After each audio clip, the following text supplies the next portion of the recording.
اعوذ باللہ من الشیطان الرجیم بسم اللہ الرحمن الرحیم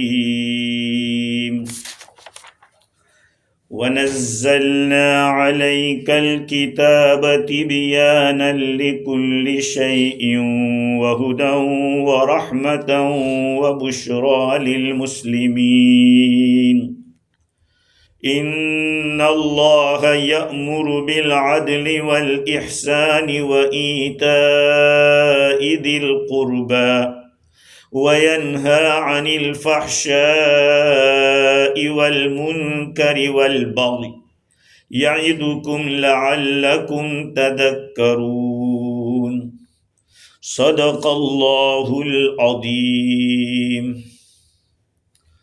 بزرگوں، پیارے بھائیوں، گفتگو ہماری یہ چل رہی تھی کہ اللہ تعالیٰ نے اس قرآن پاک میں کے بارے میں فرمایا کہ ہر چیز کے لیے قرآن کو ہم نے وضاحت بنا کر بھیجا ہے، لکل شیء، ہر چیز کے لیے اس کو ایکسپلین کر کے دیا ہے۔ دنیا کی ہر چیز کا ایکسپلینیشن آپ کو قرآن میں ملے گا۔ اب بعضوں نے کہا کہ دنیا کی چیزوں کا بھی ایکسپلینیشن ملے گا، تو پھر سوال ہوتا ہے کہ تعبیر کے بارے میں کیا کریں گے؟ کھجور کا خوشہ حضور صلی اللہ علیہ وسلم نے صحابہ کو دیکھا کہ وہ ایک کو دوسرے کے ساتھ ملا رہے کھجور کے خوشے کو تاکہ زیادہ کھجور ہو، اس کو تعبیر کہتے ہیں، عربی میں اس کو تعبیر کہتے ہیں۔ تو پوچھا کہ یہ کیا کرے؟ کہا حضور اس سے پھل زیادہ آتا ہے۔ اللہ کے نبی صلی اللہ علیہ وسلم نے فرمایا کہ اس سے کچھ نہیں ہوتا۔ تو اس سال کھجور بہت کم آئی۔ بیت المال میں ہر ایک آدمی اپنا جو پیداوار ہوتی تھی بیت المال میں حصہ دیتا تھا۔ کہا حضور نے پوچھا بھائی کیوں ایسا ہوا؟ کہا آپ نے منع کیا تعبیر کا، اس لیے ہم نے نہیں کیا۔ آپ نے فرمایا انتم اعلم بامور الدنیا، تمہاری دنیا کی باتیں تم زیادہ جانتے ہو، کرو دنیا کے کام تم زیادہ جانتے ہو۔ بھائی نبی کو اس لیے اللہ تعالیٰ نے تھوڑی بھیجا تھا کہ کسانی کرتے سکھاؤ ان کو، کیسے کسانی کرنے کی، مکان کیسے بنانے کا۔ شریعت بتائی کہ اس میں شرعی اصول کیا ہے، وہ کرنا ہے آپ کو، لیکن کس چیز سے بنائیں گے یہ سب چیزیں تو انسان اپنے حاجت کے مطابق اپنے ملک کے لحاظ سے وہ بنائے گا، اپنے ملک کے لحاظ سے کھیتی کرے گا۔ تو اب سوال ہوتا ہے کہ قرآن تو کہہ رہا ہے کہ ہر چیز کا ایکسپلینیشن اور ہر چیز کی تشریح قرآن میں ہے، تو بعضوں نے یہ کہا کہ اس آیت کے نازل ہونے سے پہلے کا وہ واقعہ ہے، اور بعضوں نے یہ بھی کہا کہ ہو سکتا ہے کہ آپ صلی اللہ علیہ وسلم نے اس آیت کے نازل ہونے کے بعد بھی فرمایا ہو، لیکن اس کی طرف آپ نے رجوع بعد میں کیا ہو کہ بھائی ساری چیزیں اس کے اندر موجود ہیں۔ خیر، اب بہت سارے علماء فرماتے ہیں کہ دینی امور جتنے بھی ہیں وہ سارے قرآن میں ہیں، لیکن پھر بھی سوال ہوتا ہے کہ بہت سے مسئلے آج بھی ایسے ہیں کہ جو اختلافی ہیں، اور اختلافی کیوں ہے؟ قرآن کے اندر اس کی وضاحت نہیں ہے۔ تو اللہ تعالیٰ نے کیا کیا؟ جو چیزیں قرآن میں اوپن ہے وہ تو اوپن رہنے دی، جو اوپن نہیں تھی کہا وہ نبی کے اوپر، ما آتاکم الرسول فخذوا وما نہاکم عنہ فانتہوا، میرا رسول تمہیں جو دے وہ لے لو، منع کر اسے رک جاؤ۔ لیکن پھر بھی بہت ساری باتیں ایسی ہیں جو نبی صلی اللہ علیہ وسلم کے زمانے میں نہیں تھی، بعد میں آئی، تو حضور صلی اللہ علیہ وسلم نے بھی اس کی وضاحت کر دی، اقتدوا بعدی ابا بکر و عمر، میرے بعد ابو بکر اور عمر کی بات ماننا، وہ جو کرے وہ کرنا۔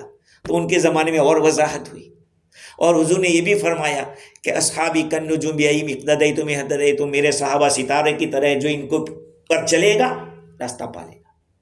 تو وہ صحابہ کی بات آئی۔ اب صحابہ کے زمانے میں کچھ چیزیں رہ گئی، تو کہا کہ بعد جو ان کے شاگرد تھے جن کو تابعی کہتے ہیں، تابعی، پھر تبع تابعی، اور پھر کہا کہ امت کے علماء، یہ ایک چینل ہے، جب تک وہاں ہے وہاں تک نیچے والے کے پاس نہیں جانا ہے، وہاں نہیں ہے تو پھر حدیث میں آؤ، حدیث میں نہیں ہے تو پھر صحابہ کی بات پہ آؤ، پھر وہاں اس طرح سے ترتیب کے ساتھ۔ لیکن الحمدللہ ثم الحمدللہ کوئی مسئلہ آج تک ایسا نہیں دل میں آیا کہ کوئی ایسا ہو کہ نہیں یار یہ مسئلہ ایسا ہونا چاہیے تھا۔ کوئی بھی مسئلہ شریعت کا آتا ہے تو دل یہ ہوتا ہے کہ نہیں برابر ہے، اس کو شرع صدر کہتے ہیں، سیٹسفائی ہو جانا۔ بالکل دین کی جو بات ہے وہ صحیح ہے، کمزوری ہماری ہے، کمزوری ہماری ہے، لیکن قرآن نے جو کہہ دیا، حدیث نے جو بتلا دیا، ائمہ نے جو بتایا، ہمیں یقین ہے اس کے اوپر کہ بالکل صحیح ہے۔ اچھا ایک بات اور بھی ہے کہ چلو دین کی بات، جو خدا تک پہنچنا چاہتا ہے، اللہ تک پہنچنا چاہتا ہے، اللہ کا قرب لینا چاہتا ہے، جس کو سلوک کہتے ہیں، سلوک کہتے ہیں چلنا، اللہ کی طرف چلنا، یہاں تک کہ وصال ہو جائے، اللہ سے مل جاوے، یعنی اللہ کا کنیکشن ہو جاوے۔ اس کے جتنے بھی راستے وہ قرآن میں موجود ہیں، شکر ہے، صبر ہے، توکل ہے، رضا ہے، یہ ساری چیزیں قرآن میں ہیں۔ ان راستوں سے آپ اللہ تک پہنچ سکتے ہو۔ اسی لیے قرآن کافی ہے اہل شریعت اور اہل حقیقت کے لیے۔ اہل حقیقت اوپر کا درجہ ہے، جن کو ساری چیزیں ایسے کھلی دکھتی ہے کہ ہاں یہ ہے دین کی بات۔ اہل شریعت جائز ناجائز، حلال حرام، واجب فرض، یہ سب چیزیں کہا اس کے لیے فَمَن مَشَىٰ مَا صَرَّحَ بِهِ وَأَشَارَ فَقَدْ أَمِنَ مِنَ الْأَثَارِ، کہا کہ جو آدمی قرآن میں اوپنلی جس چیز کو اللہ تعالیٰ نے بیان کیا ہے یا اللہ تعالیٰ نے پوائنٹ کیا، اشارہ کیا ہے، اگر کوئی آدمی اس پہ چلے گا وہ ٹھوکر کھانے سے بچ جائے گا، ٹھوکر نہیں کھائے گا۔ اب آپ قرآن میں دیکھو نہیں کہ پردہ نہیں ہے قرآن میں۔ پہلے ایک صاحب یہاں تھے، صدر تھے فیانس کے، تو مجھ سے کہنے لگے قرآن میں پردہ نہیں ہے۔ تم نے قرآن کہاں دیکھ لیا؟ ارے اس ملک کی بات کرتا ہوں، جب میں اس وقت تھا تو ذاکر نائک آیا ہوا تھا، اس وقت آیا تھا، تو اسے پوچھا گیا کہ قرآن میں پردہ کا، قرآن میں کہیں پردہ نہیں۔ تو اس کے اوپر سلیم شیخ کو میں نے کہا کہ ایسے بیان سنے کیوں جاتے ہو جو کہتا ہے پردہ نہیں؟ تو مجھے کہتا ہے تم بتاؤ کہاں ہے۔ میرے پاس ایک کتاب تھی پردے پر، عبدالستار نے دی تھی انگلش میں، میں نے کہا جاؤ پڑھنا اس کو، اس میں ساری آیتیں لکھی تھی، حدیثیں لکھی تھی، کان پکڑے۔ تو جو آدمی نہیں جانے گا تو کیسے؟ علم بہت ضروری چیز ہے، مجھے کل علم پہ ہی بولنا ہے، آج جمعہ میں۔ علم بہت بنیادی چیز ہے، علم نہیں ہوگا تو آدمی اندھا رہے گا، اندھا رہے گا۔ آپ دیکھتے رہیں گے یہ کیا کہنا چاہتا ہے، لیکن آپ کے پاس اگر لائٹ ہے، چاہے چھوٹی سی بھی لائٹ ہے، تو کچھ نہ کچھ تو ڈھونڈ کے لاؤ گے آپ، صحیح ہے کہ نہیں؟ راستہ اللہ تعالیٰ بتائے گا کہ نہیں یہ صحیح راستہ ہے۔ تو جو آدمی اس سے نکل جائے گا، شریعت کے، قرآن کے، حدیث کے اس کو عمل کرنے سے نکل جائے گا اور اپنے نفس کی پیروی کرے گا، مجھے اچھا لگتا ہے، مجھے اچھا لگتا ہے، اپنی خواہشات پہ چلے گا، فقط بعد عن اللہ، وہ اللہ سے دور چلا جائے گا اور اپنے رب کو ناراض کر دے گا۔ بھئی شریعت اللہ نے اتاری کیوں؟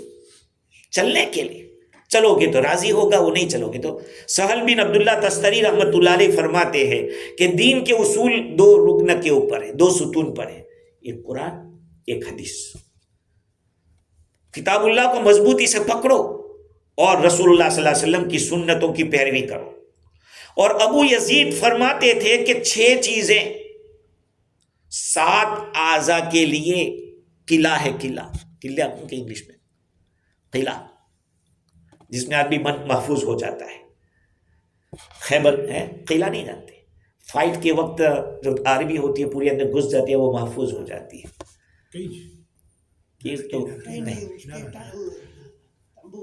تمبو نہیں، وہ قلعہ بلڈنگ ہوتی ہے اس طرح کی جس میں فائٹر جو ہوتے ہیں وہ چھپ جاتے ہیں، اندر چلا جاتا ہے، وہ محفوظ ہو جاتا ہے۔ بنکر سمجھتے کہ وہ اونچا ہوتا ہے یہ اندر۔ خیر تو وہ جو قلعہ ہے، 7 جو ہمارے باڈی کے پارٹ ہیں اس کے لیے 6 قلعے ہیں، آدمی اپنے آپ کو بچا سکتا ہے۔ نمبر 1 علم کا استعمال، نمبر 1 علم کا استعمال۔ علم ایک بہت بڑا قلعہ ہے، آپ علم ہوگا تو کہیں گے نہیں بات ایسی نہیں ہے، بات یہ ہے۔ حسن الادب، رسپیکٹ، اچھی کون سا کام کس طرح کرنا ہے. آپ کسی کو کوئی چیز دینے کے لیے گئے، لو پکڑو، وہ کہے گا یار یہ اخلاق کے الٹے ہاتھ سے دے رہے ہو، اور ذرا عزت کے ساتھ دیجیے، ادب کے ساتھ دیجیے، حسن الادب. نمبر 3، محاسبۃ النفس. آدمی اپنے نفس کا حساب کرے. آج ہم دوسروں کا حساب کرتے ہیں، یہ کہاں جا رہا ہے، یہ کہاں سے آ رہا ہے، یہ کیوں ایسا کر رہا ہے. محاسبہ اپنا نہیں کرتے، دوسروں کا کرتے ہیں. حفظ اللسان، زبان کی حفاظت. وکثرت العبادت، بہت زیادہ عبادت. ومتابعۃ السنہ، سنت کی پیروی. چھوٹی چھوٹی سنتیں، چپل نکالنے کی سنت، پہننے کی سنت، مسجد سے نکلنے کی، مسجد میں داخل ہونے کی کیا دعا اور کیا سنت، چھوٹی چھوٹی سمجھتے ہیں، لیکن اس کا اثر کتنا ہے. حضرت جنید بغدادی رحمۃ اللہ علیہ فرماتے ہیں کہ ہمارا جو مذہب، ہمارا طریقہ ہے وہ مقید ہے. مقید یعنی اس کو سیو کر دیا، سیکٹ کر دیا ہے، سیکٹ کتاب اللہ اور سنت رسول اللہ سے. اس کے خلاف کوئی بھی بات ہوگی نہیں چلے گی. اللہ کا قرب کوئی چاہتا ہے، ان دو راستوں کے بغیر کوئی نہیں پہنچ سکتا. حضرت علی رضی اللہ تعالیٰ عنہ فرماتے کہ سارے راستے بند ہو چکے ہیں خدا تک پہنچنے کے، مگر ایک ہی راستہ، اللہ کے رسول کے طریقے پہ چلو، بس یہی ایک طریقہ ہے. اللہ کے نبی، وہاں سے آپ اللہ تک پہنچ سکتے ہو. وَنَزَّلْنَا عَلَيْكَ الْكِتَابَ تِبْيَانًا لِكُلِّ، وہ ہر چیز کے لیے ایکسپلینیشن بھی ہے. وَهُدًى وَرَحْمَةً وَبُشْرَى لِلْمُسْلِمِينَ، اللہ تعالیٰ نے فرمایا کہ یہ ہدایت بھی ہے، کامل ہدایت. اس لیے عقائد ہے نا، عقائد قرآن میں ہوتے ہیں. عقائد، بلیوز جس کو کہتے ہیں. آپ قصوں سے بلیو نہیں بیان کر سکتے. کوئی قصہ کہہ دیا فلاں بزرگ نے ایسا، اسے تھوڑی عقیدہ بن جاتا ہے. عقیدہ قرآن میں ہے. گمراہی سے پکی ہدایت قرآن میں ہے، اور بشرا بھی، رحمت بھی ہے. اللہ تعالیٰ نے قرآن کو رحمت بنایا، اس لیے کہ اگر کوئی آدمی کفر کی وجہ سے جو نقصان ہے اس سے بچنا چاہتا ہے تو پھر اس کو کتاب اللہ کے پاس جانا پڑے گا. کتاب اللہ سے ہی آپ اللہ تعالیٰ کی رحمت کے آثار دیکھ سکتے ہیں. وہ بشرا، اور جنت کی بشارت سناتا ہے قرآن. ہاں، کہ یہ ساری چیزیں کس کے لیے؟ مسلمین. وہدی و بشرا و رحمت و بشرا للمسلمین، مسلمانوں کے لیے ہدایت بھی ہے. کیونکہ قرآن کو جو پڑھے گا وہ ایمان والا کس طرح سے پڑھے گا؟ اچھے دماغ سے پڑھے گا. اس کو رحمت بھی ملے گی، خوشخبری بھی ملے گی. آگے کی جو آیت ہے وہ آپ سب جانتے ہیں، میں نے جو بھی پڑھی.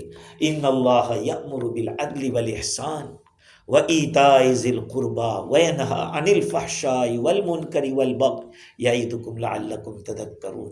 ہر جمعہ کے دوسرے خطبے کے اندر آپ لوگ سنتے ہوئے. اچھا، اتنا تو جانتے ہیں، لیکن کس نے اس کو رکھا وہ معلوم. اللہ تعالیٰ نے اس آیت کو یہیں پر رکھوایا. سمجھ رہے بات کو آپ؟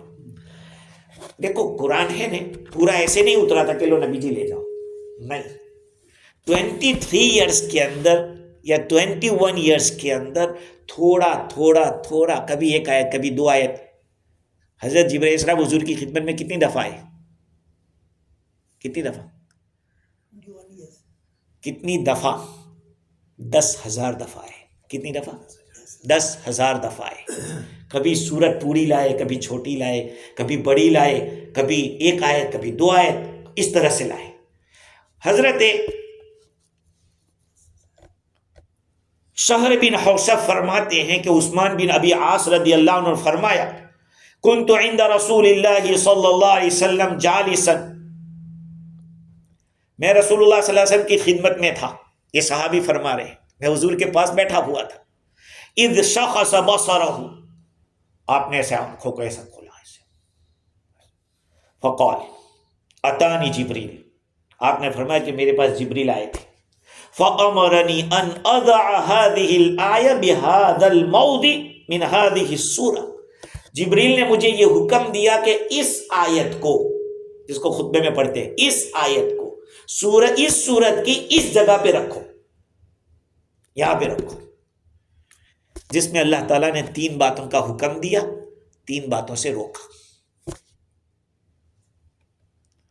اب اللہ تعالیٰ اس آیت کریمہ کے اندر 3 باتوں کا حکم دیتے ہیں۔ نمبر 1 عدل، نمبر 2 احسان، نمبر 3 رشتہ داروں کو دینا۔ رشتہ دار چاہے ماں کی طرف سے ہو چاہے باپ کی طرف سے ہو، کوئی بھی ہو، اس کو دینا۔ یہ 3 باتوں کا حکم دیا۔ وَيَنْهَا عَنِ الْفَحْشَاءِ وَالْمُنْكَرِ وَالْبَغْيِ، فحشا بدکاری، زنا، اس طرح کے اعمال، اس سے روکا۔ والمنکر، ہر ناپسندیدہ چیز سے روکا۔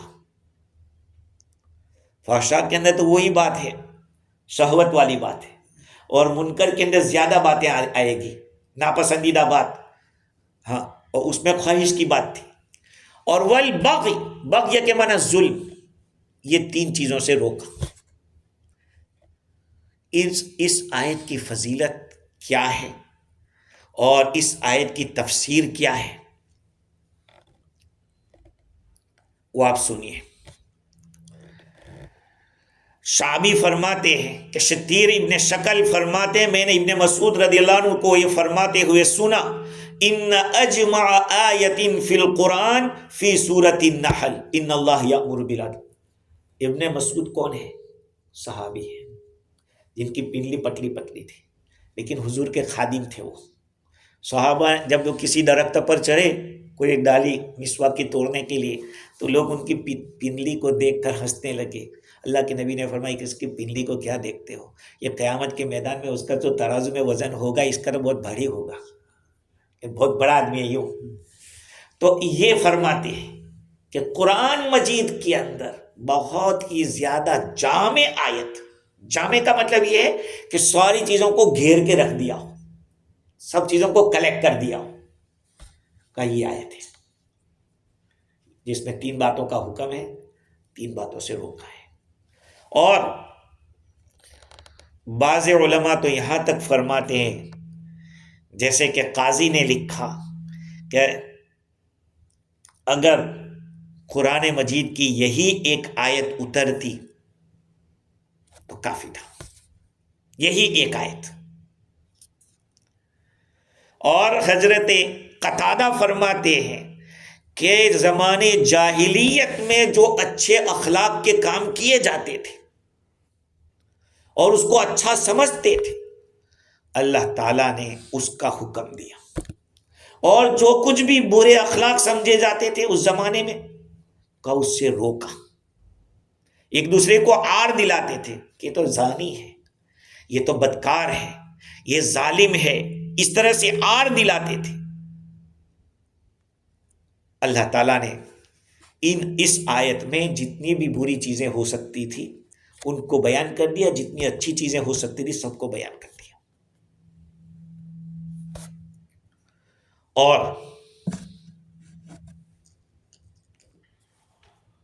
دوسری بات یہ ہے کہ اس آیت کریمہ کی برکت سے لوگ اسلام میں بھی داخل ہوئے۔ ایک صحابی ہے جن کا نام ہے عثمان ابن مظعون رضی اللہ تعالیٰ عنہ، ان کا نام ہے عثمان ابن مظعون رضی اللہ تعالیٰ عنہ۔ یہ فرماتے ہیں کہ جس کو ابن عباس رضی اللہ عنہ فرماتے ہیں کہ رسول اللہ صلی اللہ علیہ وسلم اپنے گھر کے باہر ایک دفعہ تشریف فرماتے، آپ کے پاس سے عثمان ابن مظعون پاس ہوئے، گزرے، اور حضور کی طرف ذرا مسکرا کے دیکھا۔ آپ نے فرمایا کہ اللہ تجلس، ارے بیٹھو گے نہیں؟ ہم لوگ بھی تو ایسے کوئی دوست جاتا ہے، ارے آؤ بیٹھیں گے نہیں؟ عرب لوگ کو یہ عادت تھی جب دوسرے کے ساتھ بیٹھتے تھے اس طرح۔ حضور نے پوچھا کہ بیٹھو گے نہیں؟ کہا کیوں نہیں بیٹھیں گے؟ وہ کہتے ہیں کہ رسول اللہ صلی اللہ علیہ وسلم میری طرف ایسے فیس کر کے بیٹھ گئے۔ ہم اسی طرح سے بات کر رہے تھے کہ اچانک رسول اللہ صلی اللہ علیہ وسلم نے اپنی نگاہ کو آسمان کی طرف اٹھا لیا اور دیر تک ایسے دیکھتے رہے، پھر اپنی نظر کو ایسے نیچے اٹھایا، پھر زمین کے اندر رائٹ سائڈ پر دیکھا، اور پھر ایک طرف ہو گئے اپنے ساتھی سے، جہاں عثمان سامنے تھے ایک طرف ہو گئے ایسے حضور صلی اللہ علیہ وسلم۔ پھر آپ نے اپنے سر کو نیچا کیا، گویا کہ کسی چیز کو آپ سمجھ رہے ہیں جو آپ کو کہی جا رہی ہے اور آپ اس کو سمجھ رہے ہیں۔ ابن مزون رضی اللہ عنہ فرماتے ہیں کہ میں بھی ادھر دیکھ رہا تھا، جب آپ صلی اللہ علیہ وسلم نے اپنی حاجت کو پورا کر دیا اور جو کچھ آپ کو سمجھایا جا رہا تھا اس کو سمجھ لیا، آپ صلی اللہ علیہ وسلم نے پھر آسمان کی طرف دیکھا، جیسے پہلی مرتبہ آپ نے نظر کی تھی، پھر دوبارہ ادھر نظر کی، یہاں تک کہ گویا کہ آسمان کی طرف گم ہو گئے سے۔ پھر حضرت عثمان رضی اللہ عنہ طرف دیکھا، پہلی طرف جیسے بیٹھے تھے، انہوں نے عرض کیا کہ یا محمد فیما کنت اجالسک ما رأیتک تفعل کما فعلک الغداۃ، کہا کہ میں آپ کے ساتھ کئی مدت سے بیٹھتا ہوں، لیکن آج جو آپ نے کیا ایسا پہلے کبھی نہیں کیا، آج صبح جو دیکھا میں نے تو کوئی بات ہوئی ہے کیا؟ کہا حضور نے فرمایا کہ تم نے کیا کرتے دیکھا مجھے؟ تو کہا آپ آسمان کی طرف دیکھ رہے ہیں، پھر نیچے بھی دیکھ رہے ہیں، پھر رائٹ سائڈ کی طرف آپ نظر ڈال رہے ہیں، ایک طرف ہو بھی رہے ہیں، مجھے چھوڑ کے سائڈ پہ ہو گئے۔ آپ صلی اللہ علیہ وسلم کو یہ بھی کہا کہ آپ تو کوئی چیز جیسے سمجھ رہے ہو، کوئی لے رہے ہو۔ حضرت عثمان رضی اللہ عنہ سے پھر آپ نے فرمایا فقال، حضور نے پوچھا کہ تم سمجھ گئے یہ سب باتیں؟ کہا میں سمجھ رہا تھا کہ آپ کچھ لے رہے ہیں کچھ۔ آپ صلی اللہ علیہ وسلم نے فرمایا کہ اللہ کا جو قاصد تھا وہ میرے پاس ابھی آیا تھا اور آپ میرے پاس بیٹھے تھے، تو انہوں نے پوچھا کہ اللہ کا قاصد آیا تھا، اللہ کا کوئی پیغمبر میسنجر آیا تھا، کوئی میسج لے کے آیا تھا؟ کہا کہ ہاں۔ کہا کیا کہا؟ انہوں نے کہا کہ یہ آیت اتاری، ان اللہ یأمر بالعدل والاحسان وایتاء ذی القربی، کہا یہ آیت مجھے سنائی۔ عثمان کہتے ہیں کہ اس دن میرے دل میں ایمان مضبوط ہوا۔ بعض روایت میں یہ بھی ہے کہ میں نے تو دوستوں کی دیکھا دیکھی کلمہ پڑھ لیا تھا، ابھی دل میں اترا نہیں تھا، لیکن یہ جو واقعہ آیا اس دن سے مجھے حضور سے محبت بھی ہو گئی۔ یہ روایت مضبوط ہے۔ ہاں، رازی نے یہ بھی لکھا کہ حضرت عثمان فرماتے تھے کہ میں تو پہلے جو اسلام لایا تھا وہ حضور کی شرم کی وجہ سے، تعلقات کی وجہ سے لے آیا تھا، لیکن اسلام داخل نہیں ہوا تھا دل میں۔ اس وقت جب یہ واقعہ پیش آیا تو اسلام میرے دل میں داخل ہوا۔ یاد رکھو، خدا کی قسم، ہم لوگ مسلمان ہیں لیکن ہمیں قرآن میں ایسی بات جو ہے وہ ہمیں معلوم نہیں ہے۔ پہلی بات آپ کو یہ بتاؤں کہ یہ آیت کریمہ خطبے میں نہیں پڑھی جاتی تھی۔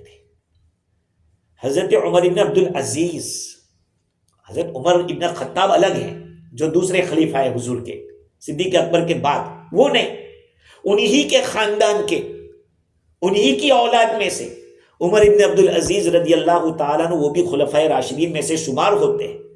انہوں نے اس آیت کو خطبے میں داخل کیا جو آج تک پڑھی جا رہی ہے، اور مہدی جو خلیفہ گزرا انہوں نے ان اللہ وملائکتہ یصلون علی النبی یا ایھا الذین آمنوا صلوا علیہ وسلموا تسلیما، یہ آیت انہوں نے داخل کی۔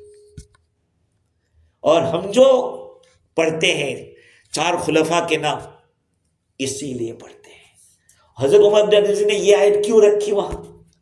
اس لیے کہ انہوں نے دیکھا کہ ان سے پہلے جو لوگ تھے وہ جمعہ کے خطبے میں خلفائے بنو امیہ بعض صحابہ کو گالیاں دیتے تھے، حضرت علی رضی اللہ تعالیٰ کو گالی دیتے تھے، بعض لوگ کہتے تھے سود اللہ وجہ، اللہ ان کے چہرے کو کالا کرے، اس کے بدلے میں ہم کیا پڑھتے؟ کرم اللہ وجہ، اللہ ان کے چہرے کو معزز کرے۔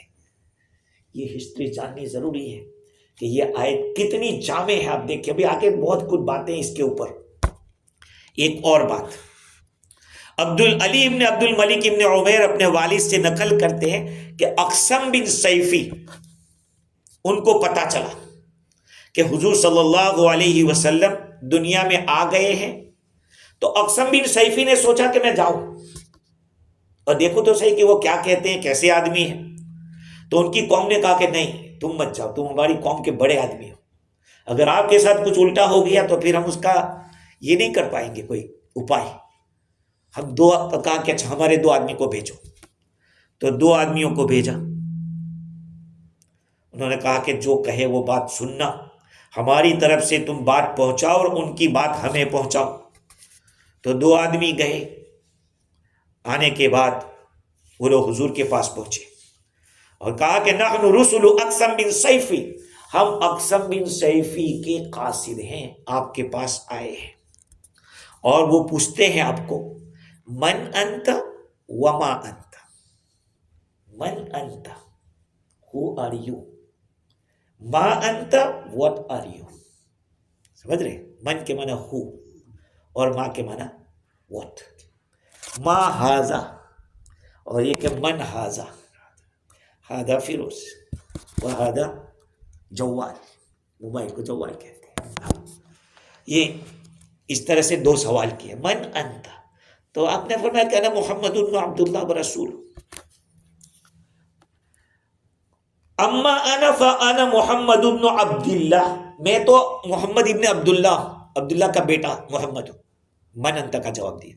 واما ما انا فانا عبداللہ ورسول، آپ نے جو پوچھا کہ میں کیا ہوں، تو میں اللہ کا بندہ ہوں اور اس کے رسول ہوں. اب آپ صلی اللہ علیہ وسلم نے ان کے سامنے یہ آیت کریمہ تلاوت کی، ان اللہ یأمر بالعدل والاحسان وایتاء ذی القربی. انہوں نے کہا کہ پھر سے پڑھ، یاد کر لیا. یاد کرنے کے بعد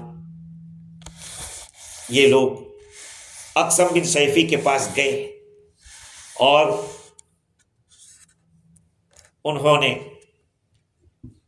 کہا کہ دیکھو، ہم نے ان سے پوچھا کہ من انت، تو لمبا چوڑا اپنا کچھ بات نہیں کی کہ بہت خاندان کی، یعنی وہ اتنا بھاری نہیں تھا کہ جس کے لیے خاندان کو زیادہ ترجیح دی جائے. لیکن جب ماں نے کہا تو انہوں نے یہ فرمایا نا عبداللہ ورسول، اور یہ آیت سنائی. لیکن ہم نے لوگوں کو ان کے نسب کے بارے میں پوچھا کہ کیسے خاندان کا، بہت اونچا خاندان ہے. بھئی مال و دولت سے آدمی اونچا خاندان، اس کے اخلاق سے اونچا پہچانا جاتا ہے. کتنے لوگ ایسے ہوتے ہیں کہ خوب پیسہ ہوتا ہے لیکن تمیز نہیں ہوتی، کس کے ساتھ کس طرح بات کرنی ہوتی ہے. وہ ایک خاندانی، کیا بتاؤں، ایک ٹیچنگ ہوتی ہے، خاندانی ٹیچنگ ہوتی ہے، کیا بولنے کا کیا نہیں بولنے کا. اب کوئی اپنے شوہر کہے کہ تو کہاں گیا تھا، ہمارے یہاں تو اگر سنا تو 1 تھپڑ وہیں پہ لگا دے گا. دیکھا، یہ سکھانا پڑتا ہے بھائی بڑے آدمی کو کس طرح بات کرتے ہیں. درمیان کے ابھی میں اور بھی بات اس کے اوپر بھی آئے گی. خیر، تو جب اقسم بن سیفی نے یہ باتیں سنی کہ اچھے اونچے خاندان کے ہیں اور شریف خاندان کے، انہوں نے کچھ باتیں ہم کو بتائی تھی جس کو ہم نے سنا. تو اس کو اقسم نے بھی سنا. کہا کہ دیکھو ایک بات یاد رکھو، مجھے تو لگتا ہے یہ آدمی مکارم اخلاق، مینرز اور گڈ کیریکٹرز کا حکم دیتا ہے اور اس کے خلاف جو چیزیں ہیں، برے اخلاق، اس سے روکتا ہے. فَكُونُوا فِي هَذَا الْأَمْرِ رُؤُوسًا وَلَا تَكُونُوا فِيهِ أَذْنَابًا. یہ بہت بڑی بات کہی اس آدمی نے. ہوشیار آدمی تھا، سمجھدار تھا. کہا دیکھو اس معاملے میں تم صدر بن جاؤ، وہ پیچھے دم پکڑنے والا مت بننا ہے. پیچھے پیچھے چلنے والی کی کوئی قیمت نہیں، لیکن تم قبول کر کے آگے آ جاؤ. کوئی تم کو دعوت دینے آئے اس سے پہلے ہی قبول کر لو اور اسلام میں داخل ہو جاؤ. یہ ایک بڑے آدمی نے کہہ دیا. سمجھ رہے بات کو؟ تو اس آیت کریمہ کے اندر اور ایک بات سنو. امام بغوی کہتے ہیں کہ ایوب نے روایت کی اکرمہ سے، اکرمہ نے نقل کیا کہ نبی اکرم صلی اللہ علیہ وسلم نے اس آیت کریمہ کو ولید ابن مغیرہ کے سامنے پڑھی تھی. تو اس نے کہا کہ یا ابن اخی اعد، اے میرے بھتیجے، حضور سے کہا اے میرے بھتیجے پھر سے پڑھو یہ جو تم نے پڑھا ہے. فاعاد علیہ، حضور نے دوبارہ پڑھا. فقال، ولید ابن مغیرہ جو تھا وہ تھا تو مشرک، لیکن قرآن میں کشش ہے، اچھے طریقے سے پڑھا جائے تو اس میں لچک ہے، آدمی کھینچتا چلا جاتا ہے۔ جب اس نے دوبارہ مطالبہ کیا کہ آپ پڑھیے دوبارہ، آپ نے پڑھا تو اس نے کیا کہا؟ وَإِنَّ لَهُ وَاللَّهِ لَحَلَاوَةً، اللہ کی قسم اس میں تو بڑی مٹھاس ہے یار، اس میں تو بڑی مٹھاس ہے۔ وَإِنَّ عَلَيْهِ لَطَلَاوَةً، اور اس میں بڑی تازگی ہے۔ وَإِنَّ أَعْلَاهُ لَمُثْمِرٌ، اور اس کا جو اوپر ہے وہ تو بڑا پھل دینے والا ہے۔ وَإِنَّ أَسْفَلَهُ لَمُعْذِقٌ، اور نیچے والا حصہ بھی کچھ کم نہیں ہے، اس کے اندر بھی بہت ہی زیادہ مٹھاس اور شیرینی ہے۔ وَمَا هُوَ قَوْلُ الْبَشَرِ، یہ کسی انسان کی بات نہیں ہے، یہ جو کہی گئی ہے وہ کسی انسان کی بات نہیں ہے۔ حضرت علی رضی اللہ تعالیٰ عنہ کی روایت ابن ماجہ کے حوالے سے قاضی نے اپنی تفسیر میں نقل کی۔ حضرت علی رضی اللہ عنہ فرماتے ہیں کہ اللہ تعالیٰ نے اپنے نبی کو حکم دیا کہ آپ اپنے آپ کو قبائل عرب کے سامنے پیش کرو، یعنی اپنی دعوت لے کے قبائل عرب میں جاؤ۔ آپ صلی اللہ علیہ وسلم نکلے، حضرت علی فرماتے ہیں میں بھی حضور کے ساتھ تھا، اور ابو بکر صدیق رضی اللہ تعالیٰ وہ بھی حضور کے ساتھ تھے۔ تو ایک مجلس قبائل عرب کی لگی ہوئی تھی، جن کے اندر بڑے لوگ بیٹھے تھے، جن کے اندر رسپیکٹ دکھ رہی تھی۔ دیکھو آدمی کے پاس علم نہ بھی ہو، لیکن جس کے پاس اخلاق ہوتے ہیں، کچھ ہوتا ہے نا، اس کے گھر کے ڈسپلن سے پتہ چل جاتا ہے کہ بڑا آدمی ہے، سمجھ رہے؟ ایسے ہر چیز سلیقے سے رکھی ہوئی ہو، پانی پینے کا باہر مجلس لگی ہو، لیکن ایسا لگے کہ یہ لوگ کچھ سمجھدار ہیں۔ تو حضرت ابوبکر رضی اللہ عنہ پوچھا کہ ممن القوم، یہ کس قوم کے لوگ ہیں؟ قالوا من شیبان ابن ثعلبہ، کہا کہ شیبان ابن ثعلبہ کے خاندان سے۔ حضور اکرم صلی اللہ علیہ وسلم نے ان کو دعوت دی لا الہ الا اللہ محمد الرسول اللہ کی طرف، شہادت ان لا الہ الا اللہ و شہادت ان محمد الرسول اللہ۔ اور یہ بھی حضور نے دعوت دی کہ تم میری مدد کرنا، میں جس دین کو لے کر آیا ہوں اس دین کے خاطر تم میری مدد کرنا۔ تو قریش نے، کیونکہ قریش نے مجھے جھٹلایا ہے، میرے خاندان کے لوگ ہیں، اپنے تو ہمیشہ ایسا ہی رہتا ہے، یاد رکھیں، اپنے جو ہوتے ہیں وہ باہر کے لوگ ہی زیادہ مانتے ہیں۔ میرے والد صاحب کا وہ شعر میں سناتا رہتا ہوں، ہمیں بار بار سناتے تھے کہ سر چڑھا وہ پھول جو چمن سے نکل گیا، عزت اسے ملی جو وطن سے نکل گیا۔ آدمی کی عزت تو باہر ہی ہوتی ہے، گھر میں تو گھر کی مرغی دال برابر ہوتا ہے۔ خیر، تو حضور صلی اللہ علیہ وسلم نے فرمایا کہ دیکھو قریش نے مجھے جھٹلایا ہے۔ تو مقرون ابن عمرو نے پوچھا کہ بھئی تم دعوت کس چیز کی طرف دیتے ہو؟ یا اخا قریش، ایک قریش کے بھائی ہمیں بتاؤ آپ کس چیز کی طرف بلاتے ہو؟ اللہ کے رسول صلی اللہ علیہ وسلم نے یہ آیت کریمہ تلاوت کی، ان اللہ یأمر بالعدل والاحسان وایتاء۔ یہ مقرون بن عمرو جو اس قبیلے کا آدمی تھا، اس نے کہا دعوت واللہ الی مکارم الاخلاق ومحاسن الاعمال، اللہ کی قسم آپ تو بڑے اچھے اعمال اور اچھے اخلاق کی طرف بلا رہے ہو۔ وَلَقَدْ أَفَكَ قَوْمٌ كَذَّبُوكَ، یقیناً جھوٹی ہے وہ قوم جنہوں نے آپ کو جھٹلایا ہے، انہوں نے بہتان باندھا ہے آپ کے اوپر، جس قوم نے آپ کو جھٹلایا ہے۔ وَظَاهَرُوا عَلَيْكَ، اور تمہارا جو مقابلہ کیا انہوں نے غلط کیا۔ یہ بات ہمیشہ یاد رکھو، حق چاہے کوئی بھی لے کر آیا ہو، یہ بات یاد رکھو، کبھی اس کا مقابلہ مت کرو، کیونکہ اس کے ساتھ خدا ہے۔ اور کبھی بھی حق کے تھوڑے آدمی کو مت دیکھو کہ یہ تھوڑے ہیں۔ مجھے بہت سے لوگ کہتے ہیں کہ یار تم بھی یار اب ٹھنڈے ہو جاؤ، اب چلنے دو۔ بھائی کیوں چلنے دو؟ جب قرآن اور حدیث کا علم ہمارے پاس ہے تو حق بولنے میں کیا تکلیف ہے؟ اور اللہ کا شکر ہے، آپ دیکھ سکتے ہیں کہ جو ہمارا اس کا جو مسئلہ آیا، کتنے لوگوں کو بیچاروں کو ابھی ایک جگہ میری دعا تھی لاسٹ ویک کو، تو ایک آدمی سے پوچھا تم نے فطرانہ کتنا دیا؟ 15۔ میں نے کہا یا 15 کے سب تو تو کہا وہ تو ہمیں یہ سمجھاتے ہیں کہ ہوٹل میں، نہ کہا مجھے ایک حدیث بتا دو، کہا یہ تھوڑی بتا دیں ہم کو کہ یہ مسئلہ ہے. میں نے کہا ہمیں 15 دو 20 دو کوئی یہ نہیں، لیکن ہم تو فدیے کو دیکھ کر کہ ایک آدمی بیمار آدمی کتنا دیکھا ہے. اس کے کان کھل گئے کہ یار یہ بات تو آپ کی صحیح ہے، لیکن یہ تو ہمیں بتاتے ہی نہیں. تو بات یہ ہے کہ مجھے اس میں کیا ملنے والا ہے؟ گالیاں ملے گی اور کیا ملے گا. اسی طرح سے اور بھی بہت سارے مسائل ہیں یہاں کے کلیئر ہوتا ہے. تو پھر جس کو گالی دینا ہو گالی دے، جس کو جو کہنا ہوگا ہے. مجھے قبر میں جانے کا ڈر لگتا ہے کہ کیا منہ دکھائیں گے، وہی ایک چیز لگتی ہے، ورنہ کب سے ہم بھی لحاظ بول کے سو جاتے ہیں. خیر، تو پھر دیکھو اللہ سبحانہ و تعالی نے اس آیت کریمہ کے اندر بہت ساری خوبیاں جو کرنے کی ہے اور جو برائیاں جس سے بچنے کی ہے اس کو بیان کیا.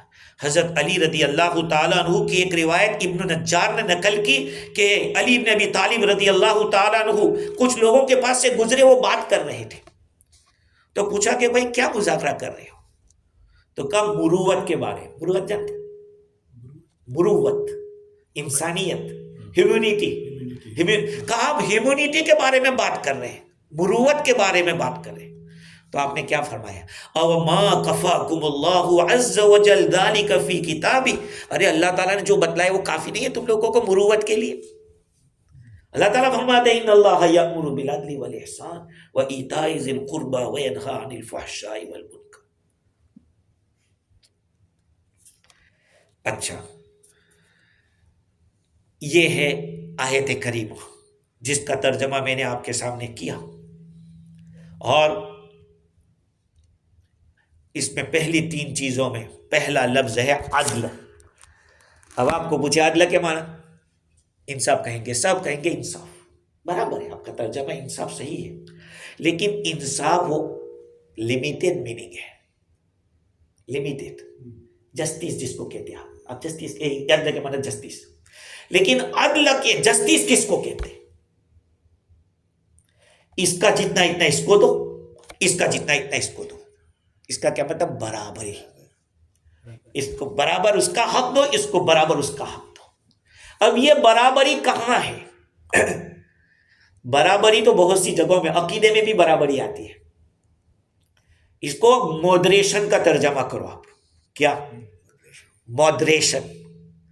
اسلام کے اندر جتنی بھی تعلیمات ہیں اس میں مودریشن ہے. اور بھی تفصیلات میں بعد میں بتاؤں گا، لیکن ابھی تازہ ترین میں نے کتاب میں نہیں پڑھی ہے، لیکن میں ابھی بتاتا ہوں. پردہ، پردہ، عورت کا پردہ. لوگ کہتے ہیں کہ بعض لوگ کہ عورت کو بالکل بند رکھو، اس کو باہر نکلنے ہی مت دو. بعض ایسا کہتے ہیں اس کو بالکل بند کوتری میں رکھو. اور بعض کہتے ہیں کہ وہ آزاد ہے، اس کو جیسے ننگا گھومنا حکم ہے. سر پہ 2 پتہ نہ ہو کوئی بات نہیں، آدھا ننگا ہو، سب کچھ دکھتا ہو کوئی بات نہیں. لیکن اسلام کہتا ہے کہ نہیں، وہ اپنے بھائی، اپنے باپ، اپنے چچا، اپنے سگے ماموں، اپنے دادا، اپنے سگے نانا، ان کے سامنے آرام سے آ سکتی ہے چہرہ کھول کے، کوئی بات نہیں. قاضی کے پاس اگر فیصلہ ہے جا سکتی ہے، چہرہ کھول سکتی ہے. پولیس انکوائری کے لیے بہ رہی کہ چہرہ کھولو، کھولنا چاہے بالکل شریعت کہتی ہے کہ کھول سکتی ہے. اسلام ہی نہیں کہتا کہ گھر میں بیٹھی رہے عورت، بن رہے، نہیں. اس کے بھی تقاضے ہیں، اس کے بھی تقاضے ہیں. اور یہ بھی نہیں کہ بالکل کھڑی ہو جاوے. اسلام نے درمیان ہی رکھا. اگر گھر میں اکیلی ہے یا بیوی شوہر دونوں کہیں گھومنے کے لیے، پوری فیملی وہی ہے جو محارم کے ساتھ بیٹے ہیں، پوتے ہیں، نواسے ہیں، اور وہاں پہ وہ کھلا چہرہ رکھ کے بیٹھتی ہے، کوئی بات نہیں. کہا ہے کہ اس کو باہر بھی ایسا بند کر کے رہنا پڑے گا؟ نہیں. عورتیں ہی عورتیں ہیں تو کھلے چہرے سے ہو سکتا ہے. ابھی ہم لوگوں نے جو بیٹی کا نکاح کیا اور وہاں جو دعوت ہوئی، اس دعوت کے اندر پردے کے لیے بڑی تکلیف ہو گئی، کیونکہ ایسا بڑا ہال تھا. اب پردہ رکھے تو کیسے؟ لیکن میری بیٹی نے کہا میرا باپ بالکل راضی، اس سے بالکل ہم لوگ بھی راضی نہیں ہیں.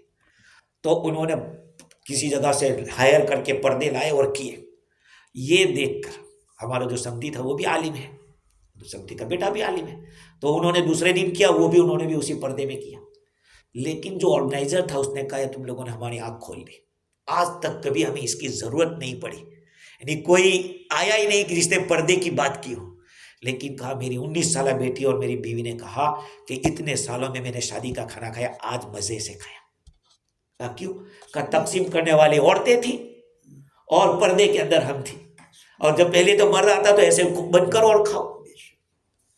اب آپ کہیں کہ بھائی ایسا کرنے کہ بھائی دیکھو انسان کے ڈیزائر ہے، ہماری نظریں بھی کوئی ایسی تھوڑی کہ سب پاک ہے، کبھی کوئی چیز اچھی لگ بھی جاتی ہے تو عورت بیمار ہو جاتی ہے، نظر لگتی ہے، تو بھئی یہ موقع ہی کیوں دیا جائے؟ تو اسلام نے یہ نہیں کہا کہ عورت کو بند کر کے رکھ دو، نہیں، ایسا نہیں کہا، لمٹ رکھو ہر چیز کی۔ جو بالکل کھلا رکھنا چاہتے ہیں وہ بھی غلط، جو بالکل بند کرنا چاہتے ہیں وہ بھی غلط، اس کا دائرہ رکھا ہے، اور یہ مودریشن ہے، سمجھ رہے بات کو؟ اس کے اوپر امام رازی نے بڑی تفصیلات کی، میں اس پہ اخلاق کے اوپر بھی میں آپ کو بات کروں گا کہ مودریشن ہے کیا، اخلاق میں کیا ہے، کیونکہ قرآن مجید کے اندر عدل کا لفظ بہت دفعہ استعمال ہوا ہے، او عدل ذالک الصیام، اس کے برابر روزے رکھو۔ کسی آدمی نے احرام کی حالت میں شکار کر دیا ہے تو اب کیا کریں گے؟ تو کہا کہ 2 آدمی دیکھ کر اس کا فیصلہ کرے گا کہ بھئی اتنا جانور کی یہ قیمت ہے تو اب اس کو اتنا صدقہ نکلنا پڑے گا، یہ برابری کے درجے میں عدل کا لفظ آتا ہے۔ اس پہ انشاءاللہ مزید گفتگو آئندہ کریں گے، ابھی تو تھوڑا ہوا ہے لیکن باتیں بہت ہیں اس آیت کریمہ میں۔ اللہ تعالیٰ مجھے بھی اور آپ کو بھی اس آیت کریمہ کو زندگی میں داخل کرنے کی توفیق عطا فرمائے۔ سبحان اللہ بحمدہ، سبحانک اللہم وبحمدک، نشہد ان لا الہ الا انت، نستغفرک۔